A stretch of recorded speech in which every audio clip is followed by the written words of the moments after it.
का सबसे गमगीन लम्हा? अभी साल डेढ़ साल पहले मेरी अम्मी का इंतकाल हुआ था। फिर उसके 4-5 महीने बाद बड़े भाई का इंतकाल हुआ। तो वो दो लम्हे ऐसे थे। फिर उससे पहले कोई 20-25 साल पहले मेरे फादर का इंतकाल हुआ, छोटे भाई का इंतकाल हुआ। तो ये लम्हे ऐसे हैं, कभी कभी मुझे अकेले में याद आते हैं। सारी बातें हर वक्त ही याद रहती है उनकी। मैं हर रोज़ उनके लिए फातिहा पढ़ता हूँ, मग़फ़िरत की दुआ करता हूँ।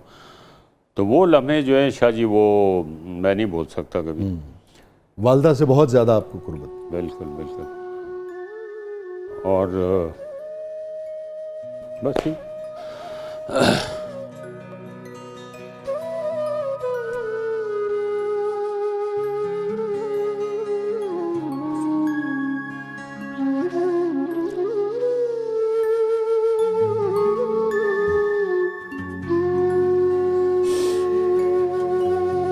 वालदा ने आपकी फिल्में, आपका उरूज तो देखा? हाँ देखो। कोई ख़ास बात जब वो आपकी पिक्चर देख रही हो, कोई याद आती हो आपको? बस जब अम्मी मेरी गई इंडिया, तो मेरे जो मामू थे, दूसरे रिश्तेदार थे, तो उन्होंने मुझे बताया, अम्मी को, उन लोगों को बताया जहाँ अम्मी ठहरी हुई थी, कि ये उनकी मदर है गुलाम मोहिउद्दीन की, जो पाकिस्तानी आर्टिस्ट हैं। तो वहाँ कोई हिंदू लड़का था जो मेरा बड़ा फ़ैन था। उसने कहा आंटी मैं भी आता हूँ। और उसने एक मेरा पोर्ट्रेट जो उसने हैंड स्केच किया हुआ था, पेंट किया हुआ था, वो ला के अम्मी को दिखाया। तो अम्मी ने कहा ये मुझे दे दो। कहता ठीक है मैं आपको दे दूँगा। उसने फिर अम्मी को दिया, फिर अम्मी ने ला के मुझे दिया। फिर वो कोई ऐसी बात जिसने गुलाम मोहिउद्दीन साहब को कामयाबी से पहले तकलीफ़ दी हो? शाह जी, जो स्ट्रगलिंग पीरियड था ना मेरा, उस दौर में मुझे सच इतना कोई प्रॉब्लम नहीं हुआ, क्योंकि अल्हम्दुलिल्लाह मेरे काम से सारे लोग मुतमईन होते थे। लेकिन ये हुआ कि फिल्म इंडस्ट्री में मेरे साथ हुआ ये। अच्छा। कि शुरू के 2-3 साल तो 4 साल मेरे अच्छे गुजरे, लेकिन उसमें ये हुआ कि कुछ कमज़ोर स्क्रिप्ट की फिल्में मैंने की, कुछ ऐसी फिल्में थी जो मुझे नहीं करनी चाहिए थी, वो मैंने की। तो एक बड़ा बैड पैच आ गया मेरे ऊपर, और वो ऐसा पैच था कि मुझे कट कर दिया गया फिल्मों से। अच्छा। एक साहब मुझे स्टूडियो में मिल गए, इनले इधर ते आओ गल सुनो। मैंने कहा जी दसो। इनले क्या कर रहे हो? अब जो कुछ करना था वो आपने कर लिया, और आप जाओ कोई और काम करो। अरे! मैंने कहा क्यों? कहने लगा ना कोई डिस्ट्रीब्यूटर आपकी मानता है, आपका नाम सुनना चाहता है ना कुछ, आपको कट किया हुआ था 5-6 फिल्म। मैंने कहा यस मुझे कट किया, मैंने पैसे वापस किए उनके। कहने लगे फिर भी आप टाइम ज़ाया कर रहे हो, 2 साल से आप वेले फिर रहे हो। मैंने कहा चलो आने वाला वक्त बताएगा इंशाल्लाह। मगर उस वाक़े ने आपको तकलीफ़ दी? ऑफ कोर्स मुझे तकलीफ हुई। मैं घर गया। ऑब्वियसली जब आप बाहर से घर जाते हैं, मेंटली डिस्टर्ब होते हैं, तो आपकी नींद भी डिस्टर्ब होती है। फिर जैसे तैसे मैं सो गया। फिर मैंने शाह जी ख्वाब देखा, एक रूहानी शख्सियत, सफ़ेद रंग, सफ़ेद दाढ़ी, सफ़ेद लिबास, एक वेव आई इसी तरह। फिर उन्होंने कहा बिल्कुल बेफिक्र हो, तुम फिर काम करोगे। और अल्हम्दुलिल्लाह उसके बाद मैंने 300 फिल्मों में काम किया। ओह वाह वाह। इस सारे सफ़र में किस जुमले ने, किस तारीफ़ ने सबसे ज़्यादा खुशी दी? जी, मेरी वडेरा फिल्म जब हिट हुई, तो उस वक्त मैं दोबारा से अपकमिंग हो रहा था, और नया नया मेरा पंजाबी फिल्मों का स्टार्ट था। लोगों ने उस फिल्म का बड़ा मजाक बनाया हुआ था पहले। हाँ, उस फिल्म का नाम बहुत सारे लोगों ने रखा था बटेरा। अरे! वो अल्लाह ने ऐसी हिट कराई फिल्म कि एक बंदा जो मुझे 2-3 महीने से नज़र नहीं आ रहा था, वो पूरा मिठाई का टोकरा लेके आया और स्टूडियो में घूम रहा है। मैं ऊपर किसी फिल्म की डबिंग कर रहा था। गुल्लू साहब कितने, गुल्लू साहब कितने, गुल्लू साहब।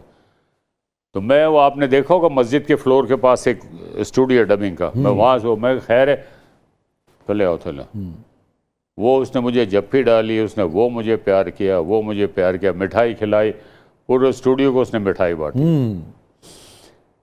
तो जो लोग ये कह रहे थे ना बटेरा उन्होंने कहा वेख ले ये अल्लाह दे कम ने, हाँ, बड़ा कुछ उसने उन लोगों को कहा, ठीक है ना। कुल्लू भाई को ऐसा ख्वाब जो पूरा होने से रह गया हो?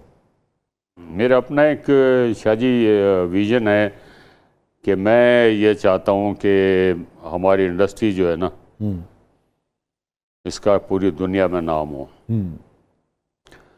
इसके लिए मैंने बहुत कोशिश की, अभी कोशिश कर रहा हूँ। आपको लगता है आपकी ज़िंदगी में ये ख्वाब पूरा हो सकेगा?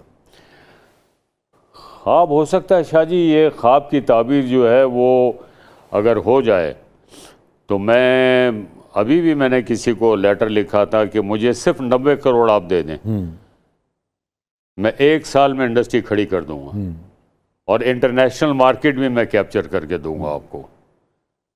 लेकिन जवाब कोई नहीं है।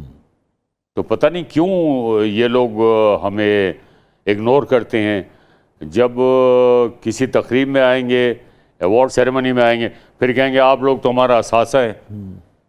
तो मैं तो क्रैक आदमी हूँ शाह जी, मैं तो एक दिन स्टेज से चढ़ गया, मिनिस्टर साहब तकरीर कर रहे थे, मैं कहा ये 1 मिनट ठहर जाएं, हम उस वक्त तक असासे हैं जब तक आप यहाँ खड़े और तकरीर कर रहे हैं। जब इस असासे में से कोई शख्स अपना प्रॉब्लम लेके आपके पास आएगा, आप कहोगे यार बाद में आना, फिर कभी आना। तो ये हिपोक्रेसी छोड़ दें। हम हैं, दुनिया में जानती है। फैज़ अहमद फैज़ साहब को 70 साल से लोग जानते हैं, आज भी जानते हैं। 20 साल पहले आपका पोर्टफोलियो किसके पास था कोई नहीं जानता। आप लोग साल में 4 दफ़ा चेंज होते हैं। आप लोग ऐवानों में बैठ के हुकूमत करते हो, हम लोग दिलों पे हुकूमत करते हैं। हम लोगों के दिलों में जो आपके हम उम्र मेल आर्टिस्ट थे, नदीम साहब थे, वहीद साहब थे, शाहिद साहब, कुछ थोड़े से बड़े होंगे, कुछ थोड़े से छोटे होंगे आपसे, इनमें सबसे ज़्यादा कंफर्टेबल आप किसके साथ होते थे? सबसे ज़्यादा मुश्किल किसके साथ पेश आती थी?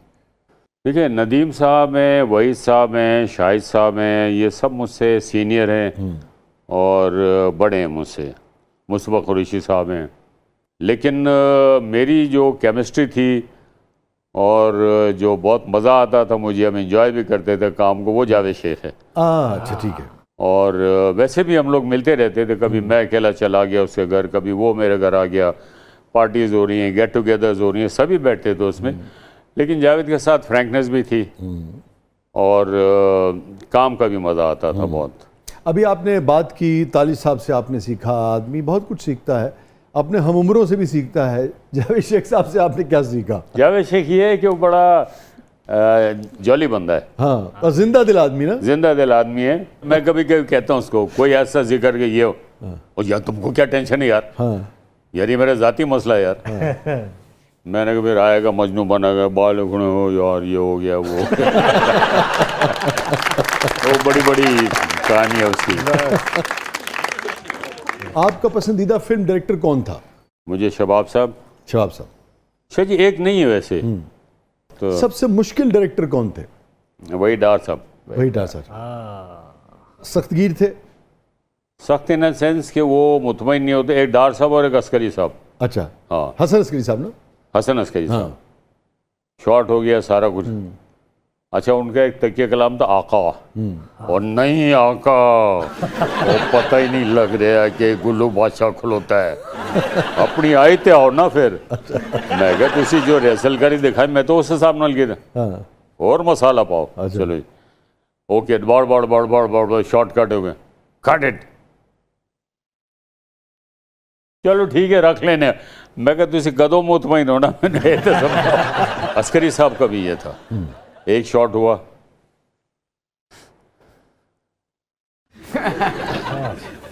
मैं क्या हुआ खुरक पा गया, सिर्फ हुआ कि 10 होते थे, एक और कर ले। मैं कर लो, फिर होया, फिर होया। मैं कहा शॉट ओके या नहीं ये तो बताएं आगा जी, एक और कर लेते। मैं कहा वजह बताओ क्या मिस्टेक है, कहाँ से उसको बेहतर करूँगा ताकि हम उसको ठीक करें थोड़ा। इसको जरा से ऐसे कर लें। चलो जो उन्होंने कहा उसको वैसे कर लिया। कट।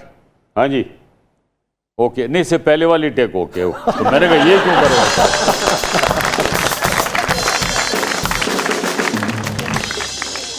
बहुत बहुत शुक्रिया गुलाम मोहिउद्दीन साहब, आप तशरीफ़ लाए, थैंक यू सो मच, बहुत अच्छा लगा, बड़ी नवाजिश आप तशरीफ़ लाए। आपका शुक्रिया, आपने याद रखा, आपने बुलाया और एक अच्छे शो का हिस्सा बनाया और बहुत अच्छी बातें आपने की हैं। बहुत से राजों से पर्दा उठ चुका है अब, अल्लाह खैर करे, अब घर भी जाना है। मैंने कब को नहीं मारी थी तुम, सबके सामने बता देते। नाज़रीन, ये था आज का ज़बरदस्त। अपने फीडबैक से हमें आगाह कीजिएगा। इजाज़त दीजिए, अल्लाह हाफ़िज़।